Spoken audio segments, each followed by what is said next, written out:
हम अपने तमाम ही मेहमान और तमाम ही सामीन का SIOMU जोन की जानिब से इस जश्न अदब में इस्तकबाल करते हैं। और मैं गुजारिश करूँगा अली रफ़ीत फ़तेही साहब से कि अल्लाह मियाँ का कारखाना इस पर गुफ्तगू का आगाज़ किया जाए। बेहद शुक्रिया। सबसे पहले तो मैं तहे दिल से आप सबका शुक्रगुजार हूँ और आपको मुबारकबाद पेश करना चाहता हूँ कि आपने अलीगढ़ में लिटरेरी फेस्टिवल की शुरुआत की है। ये बड़ा एक अच्छा पहलू है और उम्मीद करता हूँ कि अदबी ज़ौक़ बच्चों में भी पहुँच पाएगा और वो इस मौके का भरपूर फ़ायदा उठा पाएंगे। तो मुबारकबाद मेरी जानिब से आपको और आपके तमाम रफ़क़ाए। हमारी खुशनसीबी है कि मोहसिन साहब मौजूद हैं और उनसे बराह रास्त बहुत सारे सवालात हमारे ज़हनों में उभर के आए उनके नावल को पढ़ने के बाद। और लाज़मी है कि सवालात का आना, क्योंकि जब तख्लीक़ियत होती है, जहाँ क्रिएटिविटी होती है, वहाँ बहुत सारे नए सवालात जन्म लेते हैं। इस नावल के साथ भी यही हुआ कि जब मैंने इस नावल को पढ़ा तो मैं बहुत महज़ूज़ हुआ और इसके बहुत सारे पहलू लिसानी, अदबी और ये जो बयानिया से मुताल्लिक़, नैरेटिव आर्ट से मुताल्लिक़ जो पहलू थे, वो उभर कर हमारे सामने आए और उनकी तहरीर की पुख्तगी हमारे सामने उभर के सामने आई। जब मैं इस नावल को पढ़ रहा था और इसमें जिस तरह से इस नावल को पढ़ने के लिए जिस ज़हनी पुख्तगी की ज़रूरत होती है ताकि हम उसको अमीक़ सतह पर भी समझ सकें और उसके बातिनी और ज़ाहिरी दोनों सतह पे से समझ सकें। ज़ाहिरी सतह पे बज़ाहिर ये एक मासूम से बच्चे जिब्रान की कहानी नज़र आती है और अगर आप देखें तो अदब अतफ़ाल में भी इसका शुमार किया जा सकता है, जहाँ एक बच्चे की दिलचस्प कहानी है। एक छोटा बच्चा भी इससे पढ़कर महज़ूज़ हो सकता है, जहाँ छोटी-छोटी बारीकियाँ हैं। मोहसिन साहब जिस इक़्तिबास को पढ़ रहे थे, उसमें भी उससे अंदाज़ा हो रहा था कि जो बच्चों की अपनी जो हर चीज़ को समझने की जो एक कैफ़ियत होती है, चूज़ों में, बच्चों में, मुर्गियों में जो उनकी दिलचस्पी होती है, उसका इज़हार मिल रहा था। लेकिन अगर इसे बातनी सतह पे देखें, तो ये एक बड़ा नावल बनकर उभरता है। उसकी बहुत सारी वजह है। इंशाअल्लाह हम लोग कोशिश करेंगे कि इस थोड़े से वक़्फ़े में हम लोग उस पर से पर्दा उठाने की कोशिश करें। मोहसिन साहब आपकी इजाज़त से सिर्फ़ चंद बातें कहना चाहूँगा कि जब मैंने इसे पहली बार इस नावल को पढ़ा, तो मैंने महसूस किया कि एक मीडिया की इस्तिलाह है सक़ाफ़त जैमिंग की, कल्चर जैमिंग की। इस इस्तिलाह की पीछे जो कहानी है वो ये है कि जब एक ऐसे दौर में जब हम होते हैं, जो इस्तेहसाल का दौर होता है, एक ऐसा दौर जहाँ हर तरफ सारफियत नज़र आती है, उस दौर में और जहाँ मीडिया एक अहम रोल प्ले कर रहा होता है और जिसके अपने साज़-बाज़ से अवाम को अपनी गिरफ्त में लेने की कोशिश करता है, वहाँ इंसानी ज़हन ने मीम जैसी इस्तिलाहें बनाई हैं, जहाँ उन वाक़यात की छोटी-छोटे चीज़ों को सामने रखकर उसे तोड़ने की, उस पर हदफ उठाने की कोशिश की जाती है। और मुझे ऐसा महसूस होता है कि आपका ये नावल भी उसी ज़ुमरे में आता है, क्योंकि अल्लाह मियाँ के कारखाने में भी मुझे एहतजाज की वही सूरत नज़र आती है। एक ऐसा एहतजाज जिसका लबो-लहज़ा बहुत धीमा है, लेकिन एहतजाज की आवाज़ सुनी जा सकती है। आपके ख़यालात क्या हैं इस पे? क्या आप इस बात से इत्तेफ़ाक करेंगे कि इसमें एक एहतजाज की आवाज़ है? फ़तेही साहब, असल में देखिए, एक बात तो ये है कि जब आप नावल लिख लेते हैं और कोई भी तख्लीक आपकी है, वो छप जाती है, उसके बाद क़ारीन के पास चली जाती है, तो आप उसके सिलसिले में कोई वज़ाहत नहीं कर सकते। आपसे कोई दोस्ताना तरीके से बात कर रहा हो, उसमें बहुत सी बातें बता सकते हैं, लेकिन वो किस तरह सोच रहा है, उसको क्या-क्या पहलू नज़र आ रहे हैं, उसे नावल पसंद आ रहा है कि नहीं आ रहा है, मैं उस सिलसिले में कोई मदाखलत, मसलन इस सिलसिले में एतराज़ भी एक आध आए, मैंने कहा वो ठीक है, वो उन्होंने एतराज़ किया और मेरा भी जी चाहता है कि कुछ लोग ऐसी चीज़ें उस नावल से निकालें जो मैं नहीं समझ सका, जो काबिल एतराज़ हो। बहरहाल जो आपने एहतजाज की बात की, तो मैंने तो ये नहीं सोचा कि उसमें कोई ऐसा पहलू शामिल करें जो एहतजाज की सूरत अख्तियार करे या बज़ाहिर नावल एहतजाज का नावल मालूम हो। उसमें तो देखिए आप एक तरफ माशरा है उसकी कैफियत बयान की है, और दूसरी तरफ कुदरत की बहुत सी कुदरती चीज़ें हैं, मसलन ये कि परिंदा परिंदे को खाया जा रहा है, इंसान परिंदों को खाया जा रहा है, और बहुत से ऐसे पहलू हैं जिसमें जहन में सवालात आते हैं कि ये निज़ाम ऐसा क्यों है, भेड़िया बकरी को खाया जाता है, तो वो भी कैफियतें हैं। तो एक बच्चा जो मासूम है, ये मासूम बच्चा असल में वो उस माशरे के एक ऐसे फर्द का सिंबल है, ये माशरे के एक ऐसे फर्द का सिंबल है जो बड़ा मासूम है। वो दुनिया को बिल्कुल मासूमियत की नज़र से देखता है, वो समझ नहीं पा रहा है कि ये माशरा कैसा है, ये जो दोहरापन है, एक तरफ लोग इबादतें कर रहे हैं, दूसरी तरफ रियाकारी कर रहे हैं, और ये कैसा निज़ाम है, वो सब चीज़ों को गौर से देख रहा है और मासूम बच्चा है। अब यही नावल अगर मैं रावी मैं होता और मैं इस तरह की बातें लिखता तो शायद मुझे कुछ दूसरे तरह से लिखना पड़ता, क्योंकि बच्चा रावी मैंने दिखाया है, बच्चा रावी है, तो बड़ी मासूमियत के साथ वो सब बातों को सोच रहा है, लेकिन उन बातों के जो बातिन में बहुत सी बातें हैं जो आपने मजमून में भी अपने उसका जिक्र किया, और बहुत अच्छा मजमून लिखा नावल पे। तो एहतजाज की आवाज़ जो एक वाक़या उसमें दिखाया गया है कि वो उसका बाप जो था वलीद, वो गिरफ्तार कर लिया जाता था दहशतगर्दी के जुर्म में, तो उसको आप ज़रूर कह सकते हैं कि एक एहतजाज का वो पहलू है। लेकिन आपको याद होगा कि एक बहुत आगे जाकर के उसकी जो चची है वो ये कहती है कि ज़रूरी नहीं कि वो बेगुनाह हो सकता है कि उन्होंने ऐसा किया हो जो उसमें गए हैं। अब आप इसके दो पहलू देखिए, एक तो ये कि बहुत से बेगुनाह जो यहाँ पर सजाएं झेल रहे हैं वो अलग चीज़ है, लेकिन पूरी दुनिया में अगर ये देखिए तो कहीं ना कहीं वो पहलू भी है। उसकी भावच का कहना भी दुरुस्त है कि दोनों तरह के हैं, एक मासूम है जो सजा भुगत रहा है और एक गुनहगार है, दोनों हैं, लेकिन दोनों को एक ही तराजू में तोला जा रहा है।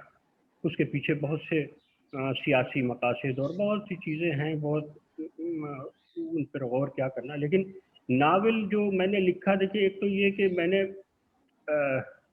एक बच्चे की ज़िंदगी के वाक़यात बयान किए हैं, और उसमें बहुत सी ऐसी चीज़ें पहलू हैं जो आप उसमें तलाश कर सकते हैं।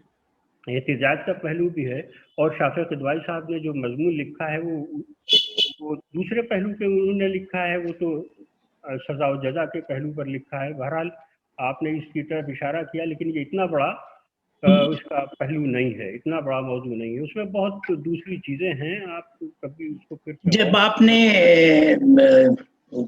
इस तरफ इशारा किया तो इसमें चंद बातें मेरे जहन में यूं आई कि आपने गालिबन शऊरी तौर पर वलीद को गुजरात भेजा है और वो गुजरात में अरेस्ट होता है।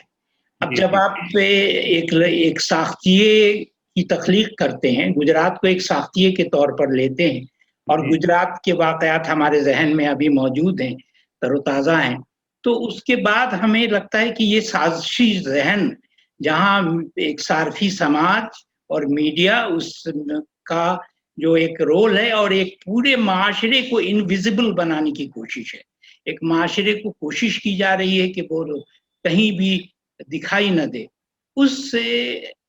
उस जाविये से अगर हम देखें तो हमें इसमें एक एहतजाज की आवाज़ नज़र आती है। बहरहाल ये आपका अपना आपने उस पॉइंट की तरफ इशारा करके वजाहत कर दी।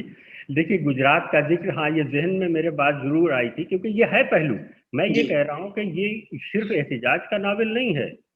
सिर्फ एहतजाज का नॉवेल नहीं है, लेकिन मैंने इसीलिए कहा था कि नॉवेल को दो सतह पे हम देख सकते हैं। नॉवेल का एक ज़ाहिरी सतह है और एक बातनी सतह है। अगर आप उसके अंदर उतर कर उसे अमीक सतह पे उसे परखने की कोशिश करते हैं, तो ऐसा महसूस होता है कि इसका एक पॉलिटिकल ओवरटोन है, एक सियासी मंज़रनामा इससे तश्कील होता है। और जो आपकी आपकी कामयाबी शायद इसी में है कि उन दोनों रंगों को आपने बखूबी उनकी आमेज़िश भी की है और उन्हें अलग-अलग भी रखा है। वो दोनों रंग अलग-अलग भी दिखते हैं। ऐसा लगता है कि जिब्रान की एक सीधी-सादी ज़िंदगी की तर्जुमानी भी नज़र आती है। तो दूसरी जानिब हमें वो पॉलिटिकल ओवरटोन भी नज़र आते हैं, जिससे हमारा ख़ास तौर पर हमारा माशरा गुज़र रहा है, जहाँ उसे इनविज़िबल बनाने की कोशिश है।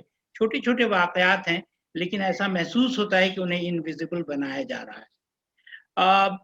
ये आपकी आपकी नैरेटिव आर्ट की कामयाबी है और मुझे एक चीज़ और शायद मैंने अपने मज़मून में भी उसका ज़िक्र किया था कि आपके यहाँ बुनत, जो कहानी की बुनत है, जो नैरेटिव आर्ट है आपका, जिस तरह से आपने कहानी को गुथा है, वो बहुत उम्दा है और उसके बावजूद कि 2 मुतज़ाद तस्वीरों को साथ लेकर चल रहे हैं, जहाँ एक बच्चे की मासूमियत भी है और एक सारफी समाज की साज़िशें भी हैं, उन दोनों चीज़ों को आपने एक साथ मिलाने की कोशिश की है। तो मेरा सवाल ये था कि क्या आपके ज़हन में ये बात वाज़ेह थी कि आप उस सारफी समाज की साज़िशों को अपने तौर पर पेश करेंगे या आपकी कहानी कुछ इस तरह बढ़ी कि वो सारफी समाज भी हमारे सामने उभर कर चला आता है और जहाँ साज़िशों का जाल भी बुना जाता है, उसकी साज़बाज़ भी नज़र आती है? तो देखिए फ़तेही साहब, मेरे ज़हन में सिर्फ़ ये ख़्याल था कि मैं एक बच्चे को रावी बना के एक अच्छा नावल लिखूँ। जी, और जब ज़ाहिर है कि आप कुछ लिखने बैठते हैं तो आप अपने जो आपका ज़हनी सलाहियत है या जो अप्रोच है या जो दुनिया आपने देखी है उसी से मुतालिक चीज़ें लिखते हैं। तो जो बातें ज़हन में आती चली गई वो मैंने लिखी और उसमें ज़ाहिर है कि जब लिखने आगे आगे नावल बढ़ता रहा तो बहुत सी चीज़ें ज़हन में आई, जैसे आपने इशारा किया कि गुजरात का ज़िक्र है, तो ये ज़हन में आया मुझे। और मैंने कुछ और पहले दिखाया था नावल में, थोड़ी सी तरमीम बाद में की, ये ख्याल आया कि इसको गुजरात जाना चाहिए, तो ये पहले कहीं और जा रहा था लेकिन बाद में गुजरात गया।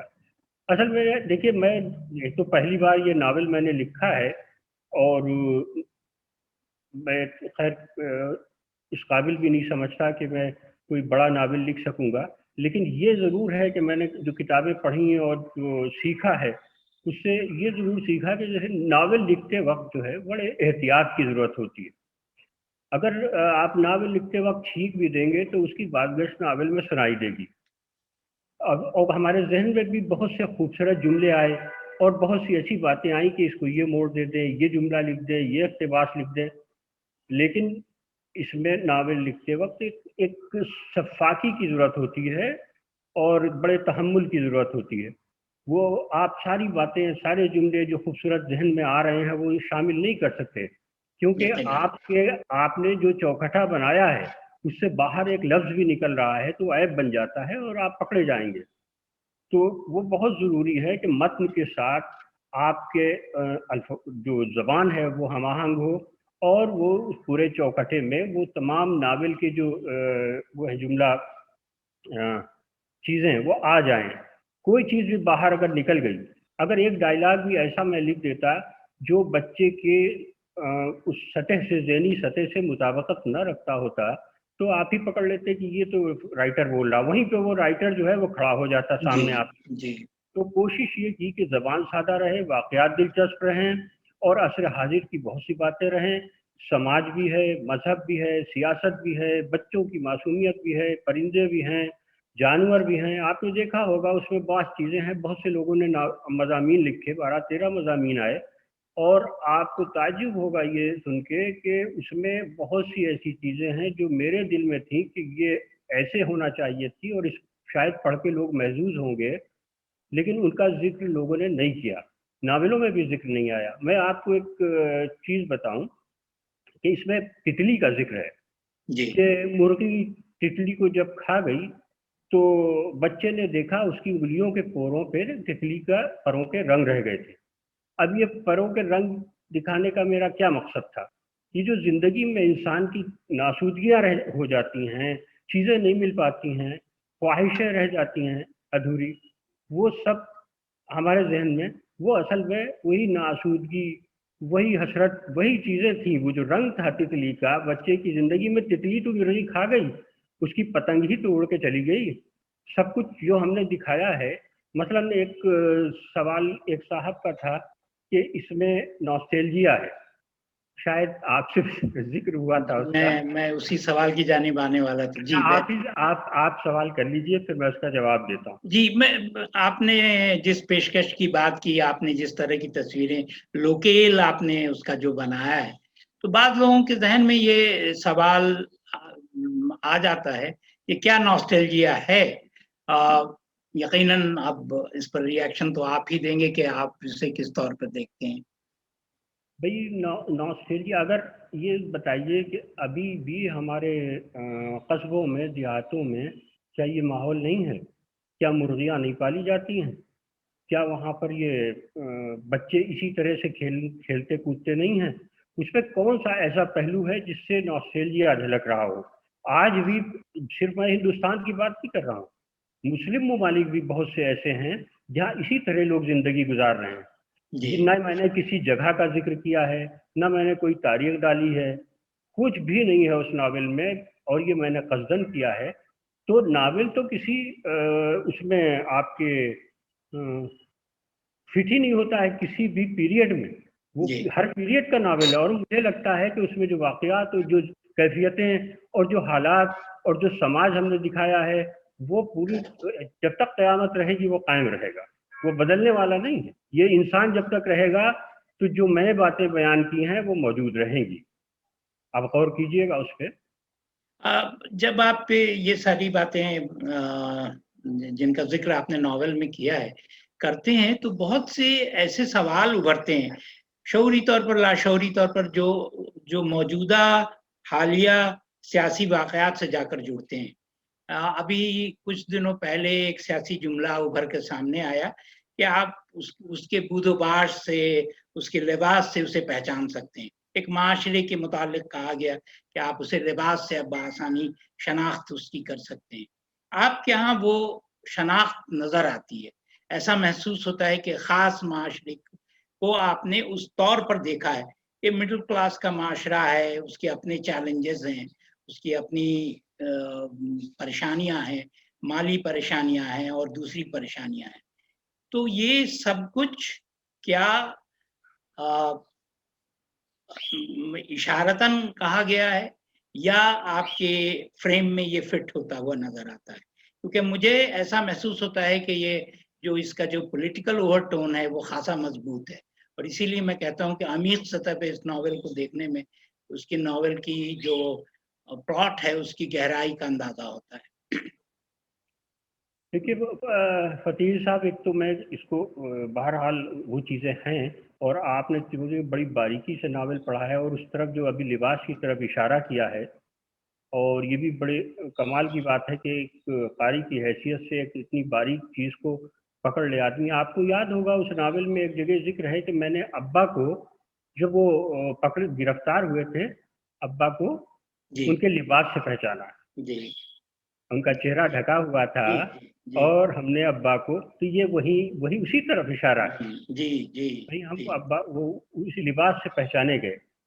तो बुनियादी चीज़ तो देखिए, वो मैंने फिर आपसे फिर कह रहा हूँ कि मेरे नज़दीक ये चीज़ बहुत अहम है, और ये हमारे मुस्तक़बिल के लिए, हमारे बच्चों के लिए, और ये एक बहुत बड़ा अलमिया है, और ये मुस्तक़बिल में जा कर के क्या सूरत अख्तियार करता है, इस पर तो गौर करने की ज़रूरत है। और मेरा ख्याल है नावल जब हम लिख रहे होते हैं तो ज़िंदगी के जितने भी, अगर छोटा नावल है तो जितने भी ज़िंदगी के पहलू हैं जो खुशगवार और नागवार, और वो नावल के अपने फ्रेम में या नावल के तमाम तर खुसूसियात के साथ शामिल किए जा सकते हैं, तो इसमें वो पहलू भी बहुत अहम है।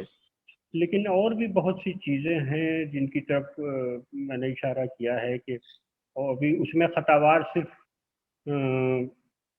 हुकूमतें नहीं हैं, उसमें सियासी निज़ाम ही खतावार नहीं है। सबको मैंने कटघरे में खड़ा किया है। हमारा समाज भी है, हमारे वालिद जिब्रान के वालिद भी हैं, और वो भी है जो उसका पड़ोसी था, जो उसको क्या है, तीतर पकड़वाने के लिए ले जा रहा था। जी, और बहुत जी, से पहलू हैं उसमें। लेकिन उसमें आप देखिएगा कि हमने जो मसलन इंसान की जो एक वो है कि उसके चचा मर गए थे। जी, जी, जब मर गए तो थोड़े दिन बाद रोने पीटने के बाद सब घर का माहौल नॉर्मल हो गया। चची जान पेंशन की बहाली के लिए कोशिश करती रही और बच्चे स्कूल जाने लगे, लेकिन कुत्ता बीमार हो गया। जी, वो अपने मालिक के फिराक में, गम में बीमार होकर मर गया। तो मैंने ये कहा कि इंसान अपने आप को उस जिंदा रहने के लिए उस समाज, उस माहौल में ढाल लेता है, और वो बहरहाल उस इंसान जानवर के मुकाबले में इंसान की जिबिल्लत कहीं ना कहीं उससे मुख्तलिफ है और बदल रही है। इंसान अब वो इंसान नहीं रहा, लेकिन जानवर अभी वही जानवर है, उसकी जिबिल्लत नहीं बदली। जी। वो पहले भी इंसानों से मोहब्बत करता था, वो पहले भी उसकी जो एक्टिविटीज थी वही हैं, वो नहीं बदला। इंसान बदलता जा रहा। मेरे ख्याल से हमारे पास थोड़ा सा वक्त और है, और लेकिन चंद सवाल और जहन में हैं, जी उनकी जी तरफ मैं चाहूंगा कि आप कुछ इशारा फरमाएं, ताकि खुद मेरे जहन में जो कुछ जाले हैं वो साफ हो सकें। जी मिसाल के तौर पर जिब्रान एक बहुत ही पुख्ता कैरेक्टर की तौर पे आपने शुरू से ही उसको बहुत मजबूत कैरेक्टर के तौर पे पेश किया है। किसी जगह नॉवल में वो जिक्र करता है कि वो एक फिल्मी हीरो बनना चाहता है, हाँ उसके जी बहुत सारे ख्वाहिशात हैं, वो आगे बढ़ना चाहता है। जी लेकिन मुझे कभी-कभी ऐसा महसूस होता है कि वो एक एब्सर्ड हीरो बन के रह जाता है। ख्वाहिशात बहुत सारी हैं, लेकिन उन ख्वाहिशात को, वो जो उसकी आज़ाद ख़्याली है, उस आज़ाद ख़्याली पे कहीं एक ब्रेक लगता है, जिसमें उसका कसूर नहीं है। ग़ालिबन ये जो इस्तेहसाली निज़ाम है, उसका वो शिकार हो जाता है। वो जिस तरह चाहता है, जो उसकी उमंगें हैं, वो उमंगें कहीं पे उन पे एक रोक आता है, और वो अपने आप को उस तौर पर नहीं पेश कर पाता जो वो बनना चाहता है, या जिस तौर पे अपने आप को ढालना चाहता है। क्या आप इस ख़्याल से इत्तेफ़ाक करेंगे कि वो उसकी शख्सियत कहीं आखिर तक आते-आते मस्त सी होती है? वो उस तौर यही तो पर। जी जी, यही तो अहम पहलू है उसका, नावल का। जी, यही ना अहम पहलू है। आप देखिएगा, जब वो इख्तिताम हुआ है उस नावल का, जी, तो असल में वो उमंगों की तरफ भाग रहा था, वो पतंगों की तरफ भाग रहा था। वो उसकी जी, जी। ख्वाहिशें उसको हवाओं की तरह ऊँचे उसको उड़ान की तरफ ले जा रही थी। जी, लेकिन लेकिन ये जो हालात थे, समाज था और लोग थे, वो उसे खींच रहे थे, और वो अंधेरों की तरफ। जी, अब आप देखिए कि उसके तस्वुर में क्या था, खुशियाँ क्या थी। जब वो बीमार होता है आखिर में, तो वो ख्वाब में सोचता है या ख्वाब में देखता है कि हाफिज जी बकरी की पीठ पे बैठ के जन्नत चले गए। जी, क्योंकि हम लोगों ने बचपन में सुना था कि जिस जानवर की कुर्बानी कीजिए वो ले जाएगा जन्नत में बिठा के। तो उसके तस्वुर में जन्नत जो है, या फिल्म का जो तस्वुर उसका आया था, वो जी, भी एक छोटी जन्नत ही थी। जी, तो उसने देखा कि बाप, हाफिज जी जन्नत चले गए। फिर उसको माँ आई। माँ ने कहा, तुम यहाँ अकेले क्या कर रहे हो, चलो वहाँ चचा जान और कितमीर तुम्हारा इंतजार कर रहे हैं।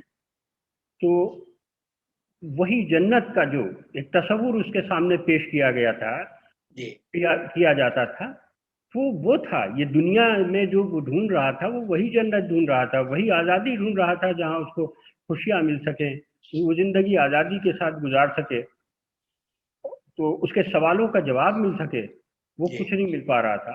तो वो आखिर अंजाम क्या हुआ, वो गैर शऊरी तौर पर उस मकाम की तरफ निकल गया हुँ, जहाँ की वो तलाश में था। क्योंकि ज़िंदगी में या शऊरी तौर पर उसे वो चीज़ें नहीं मिल पाई थी, तो वो गैर शऊरी तौर पर वो उस जानिब निकल गया। ये अख्तिताम था। तो ये बहुत अहम पहलू है और आपने अच्छा इशारा किया उसकी तरफ। क्योंकि वो और गालिबन वो अपनी चची के घर में जब वो तस्वीर देख रहा है एक अखबार के कटे हुए हिस्से से, वो उसकी जिंदगी का टर्निंग पॉइंट है। वहां से उसकी जिंदगी थोड़ी सी तब्दील होती है और उसकी वो उस उड़ान में कहीं ना कहीं कमी वाकई होती है। आपके यहाँ दूसरा एक मजबूत कैरेक्टर मौलवी साहब का है, जो जिनको आपने बहुत सिंबॉलिकली पेश भी किया है। वो बहुत उसके जिब्रान के मददगार हैं, लेकिन वो उस हद तक मजबूत बनकर नहीं उभरा मेरी नज़र में, कि जिस हद तक मैं तवक्का कर रहा था, क्योंकि मौलवी साहब बहुत मजबूत हैं। पूरी नॉवेल में उनका कैरेक्टर एक अहम रोल अदा करता है। तो क्या आपको ऐसा महसूस होता है कि जो कि आखिर में आपने बहुत सिंबॉलिकली उनको जन्नत की तरफ जाते हुए भी दिखाया है और पेश किया है, तो उसमें क्या गुंजाइश थी कि उसको और फैलाकर आप पेश कर सकें? नहीं, देखिए फतेह साहब, आप गौर कीजिएगा उस बात पे। देखिए, ये हर इंसान के दो पहलू होते हैं जिंदगी के, मिजाज के। दो तरह से सोचता है, अच्छे पहलू भी होते हैं, बुरे पहलू भी होते हैं। हाफिज जी एक अच्छे इंसान थे, और जी आपने गौर किया होगा, वो खत पढ़ा होगा, वो जो तशद्दुद करते थे, तंबाकू मुंह में दबा के और सोचने लगते थे, वो उनका मुस्तकबिल था, उसे फरामोश कर देना चाहते थे। तंबाकू क्या होती है, नशा क्या होता है, अच्छा जी इंसान खुद फरामोश हो जाना चाहता है ना। तो वो जी तंबाकू मुंह में दबा के खुद फरामोश हो जाते थे, वो भुला देना चाहते थे। उसका बाप जो था, वो उसके माँ के साथ ताल्लुकात अच्छे नहीं थे, लिहाजा जी उसके जहन पे हाफिज जी के बुरे असरात उसके पड़े थे। और वो अच्छा बज़ाहिर इंसान था। और हर इंसान जो है, जो बचपन के मामलात होते हैं या घरेलू मामलात होते हैं, ख़ास तौर पे माँ बाप के ताल्लुकात के अगर ख़राब हैं, तो उससे बुरा असर बच्चे पर कोई नहीं पड़ता, क्योंकि अदम तहफ़्फ़ुज़ का एहसास बच्चे को हो जाता है। हाफिज जी भी बहरहाल दुनियादार थे, वो अच्छे इंसान थे, लेकिन वो भी तो वो जन्नत जाना चाहते थे। कब तक मदरसे में थोड़ी सी तनख्वाह पे पढ़ाते रहते। जी वो भी अपनी माँ के पास चले गए। जब बाप का इंतकाल हुआ, फिर उनको शादी भी करना थी, जवान जी थे, और उनको भी खुशियां चाहिए थी।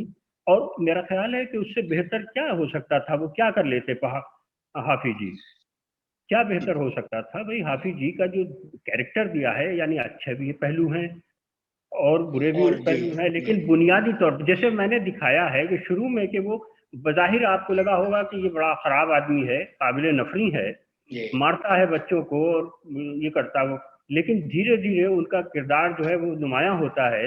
जी तो मैंने यही दिखाने की कोशिश की कि भाई, हम मुकम्मल तौर पर ना अच्छे होते हैं ना बुरे होते हैं।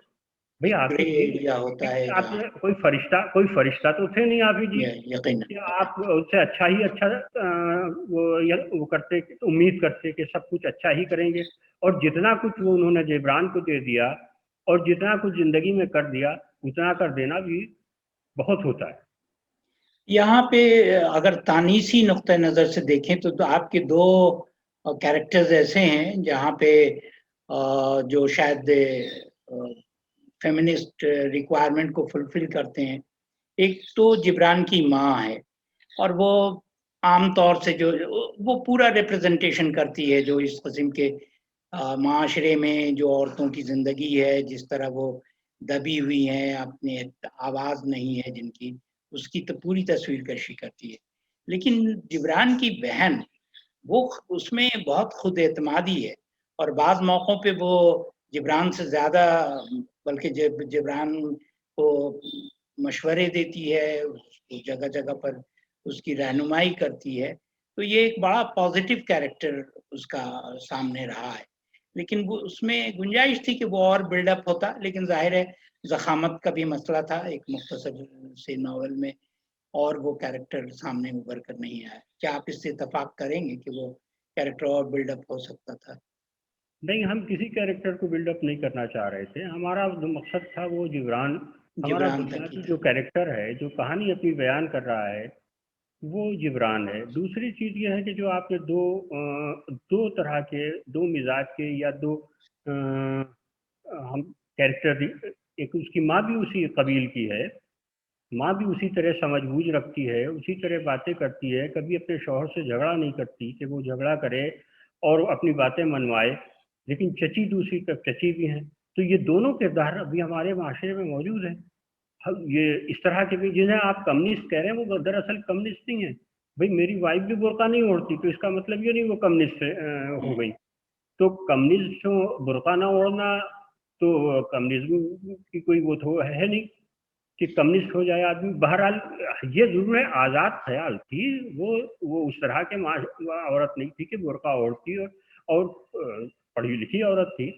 और दूसरी तरफ ये वो भी कहती है, जिब्रान की माँ भी कहती है कि ये कमबख्त बुर्का जब से मैं शादी हुई है मेरे लिए एक लानत बन गया है जी।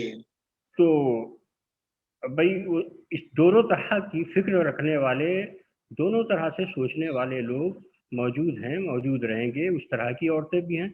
और अगर कोई औरत बुर्का नहीं ओढ़ती है समाज में तो क्या वो उसकी वो कम्युनिस्ट हो गई या वो हम उसके कैरेक्टर को बुरा समझेंगे? बहुत मैंने वैसे कम्युनिस्ट नहीं कहा था, मैंने फेमिनिस्ट कहा था।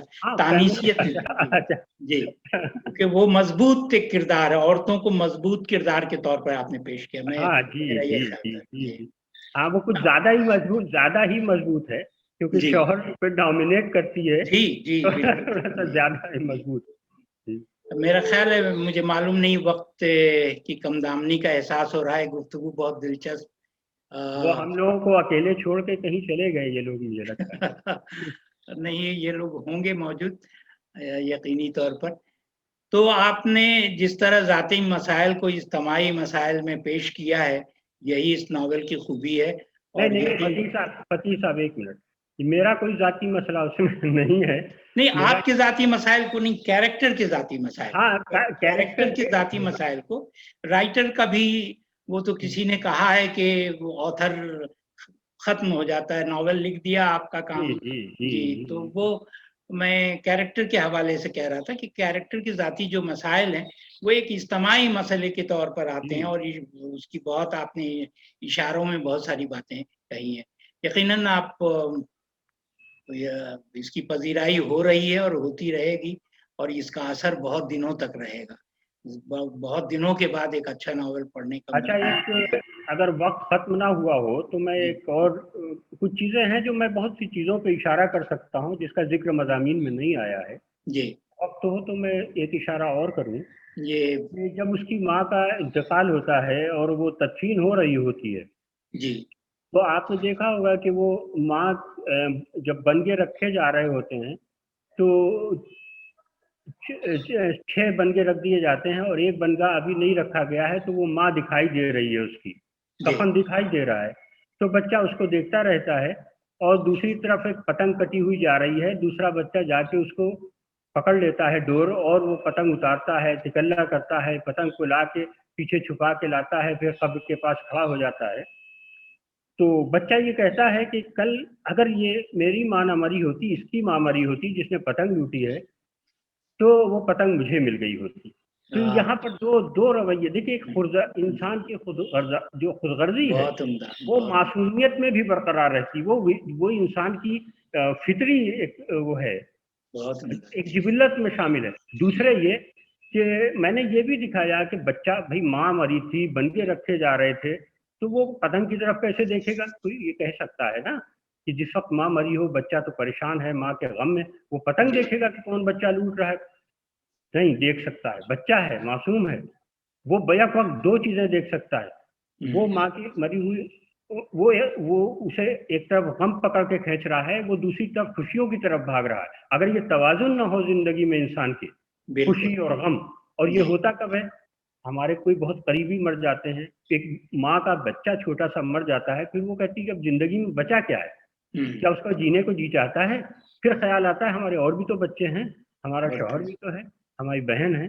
तो ये तवाजुन कायम करने के लिए कुदरत फौरन एक जहन में उसके दूसरा ख्याल लाती है जो बड़ा मुस्बत ख्याल होता है। मनफी ख्याल को खत्म करने के लिए, उसमें तवाजुन कायम करने के लिए इस तरह के बहुत से पहलू नावल में हैं। अब वो बहरहाल अब दूसरे लोग उस तरह से देख रहे हैं, नहीं देख रहे हैं। बहुत से लोग, हमारे तो नाक़िदीन, माफ कीजिएगा, आमतौर पर ऊपर से बालाई उतार लेते हैं, मोटी मोटी चीजें पकड़ लेते हैं बहुत अंदर झांकने की कोशिश भी नहीं करते। लेकिन हमें खुशी है कि आपने बहुत अच्छा मजमून लिखा और बहुत से दोस्तों ने। और एक चीज और बताऊं मैं फतेही साहब जी कि इस नावल, एक साहब ने कहा कि इस पे आपको अवार्ड मिलेगा। मैंने कहा मुझे अवार्ड मिल चुका, मुझे अब हाजत नहीं है अवार्ड की। जी बच्चों ने अवार्ड दे दिया क्योंकि बच्चे इसे पसंद कर रहे हैं।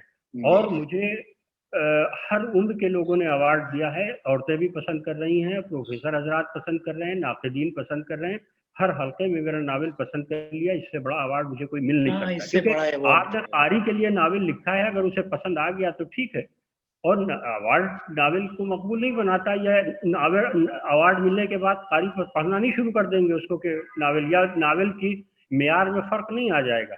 तो हमें खुशी इस बात की है कि उसे सब, हर उम्र के लोग, हर हल्के के लोग मुझे फोन करके कहते हैं ये तो मेरी कहानी लिख दी। तो सबके करीब की कहानी है, सबको ये उसकी खूबी है जी, बहुत खूबी। तो बहरहाल बहुत अच्छा लगा आपसे बात कर रहा हूँ। और अगर कोई साहब पीछे से मदाखलत करें तो हम लोग मैदान छोड़े या आगे कोई बात की जाए। मैं यही चाहता था जी, साहब। बहुत बहुत शुक्रिया जज़ाकल्लाह सर हमारे साथ जुड़ने के लिए। हम आप दोनों के मशकूर हैं कि आपने अपना कीमती वक्त हमें दिया। अलीगढ़ के हल्के में भी और हमारे हल्के में भी आपका नावल खूब पढ़ा जा रहा है, लोग पसंद कर रहे हैं, उस पर लिख भी रहे हैं। तो बहुत बहुत शुक्रिया आप हमारे साथ जुड़े। सभी पार्टिसिपेंट्स का भी शुक्रिया। और अगला सेशन हमारा जो है वो अब 6 बजे शुरू होगा और टेलीग्राम पे लिंक उसकी पोस्ट कर दी गई है और उस टाइम भी कर दी जाएगी। बहुत बहुत शुक्रिया, जज़ाकल्लाह। शुक्रगुजार हैं हम लोग भी आपके बहुत शुक्रगुजार हैं। अस्सलाम वालेकुम। वालेकुम अस्सलाम।